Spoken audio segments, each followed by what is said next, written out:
Income tax return யார் யார் file பண்ணுங்கிறது நிறைய அவங்க கண்டிஷன் கொடுக்குறாங்க. நார்மலாக நம்ம இண்டிவிஜுவல் அண்ட் ஹெச்யூஎஃப் பார்த்தோம்னா 2.5 lakhsக்கு டேக்ஸ் கிடையாது.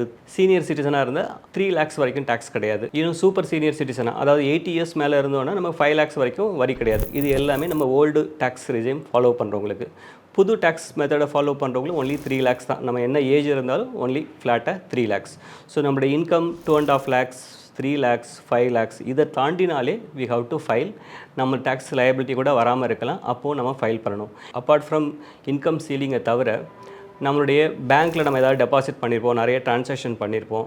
கரண்ட் அக்கௌண்ட்டில் 1 கோடி ரூபாய்க்கு மேலே டெபாசிட்ஸ் பண்ணிட்டா ஆர் சேவிங்ஸ் பேங்க் அக்கௌண்ட்டில் 50 lakhs மேலே டெபாசிட்ஸ் பண்ணினா அவங்களும் இன்கம் இருக்கோ இல்லையோ தே ஹவ் டு ஃபைல். அதை தவிர நம்மளுடைய வீட்டு இபி, நம்மளுடைய பர்சனல் இபிஆர், கடைக்கோட இபிஆர், அவருடைய பிஸ்னஸ் பண்ணுறோட இபி அமௌண்ட்டு இயர்லி 1 lakh மேலே போனால் அப்போது நம்ம ரிட்டர்ன் ஃபைல் பண்ணணும். அதே மாதிரி நம்ம ஏதாவது ஃபாரின் ட்ராவல் போயிருக்கோம், இல்லை நம்மளுடைய பசங்க ஃபாரின் போனது ஆர் நம்மளுடைய அப்பா அம்மா ஃபாரின் போன செலவை நம்ம ஏற்றுட்ருக்கோம், நம்ம தான் பேர் பண்ணுறோன்னா ஒரு 2 lakhs மேலே அதை பண்ணோன்னா அப்போவும் we are liable. நம்மளுடைய டேர்ன் ஓவர் 60 lakhs மேலே இருந்தாலே நம்ம ரிட்டர்ன் ஃபைல் பண்ணி ஆகணும். அது ஒரு ப்ரொஃபஷனலாக இருந்தால் 10 லட்ச ரூபா வச்சுருக்காங்க. ஸோ கிராஸ் ரிசிப்ட் அவங்களுடைய கலெக்ஷன் வருஷத்தில் 10 லட்ச ரூபாய்க்கு மேலே இருந்தால் அவங்களும் they have to necessarily file the return.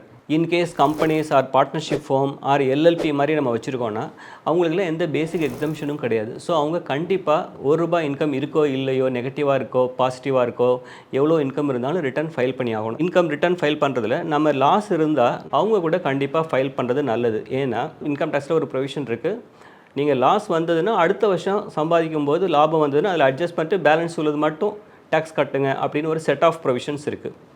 So இது அப்ளை பண்ணணுன்னா நம்ம அந்த லாஸை கரெக்டான டயத்தில் ரிட்டர்னை ஃபைல் பண்ணணும். அப்போ தான் அது எலிஜிபிள். ஃபாரின் அசெட்ஸ் நான் முன்னாடியே சொல்லியிருக்கேன்.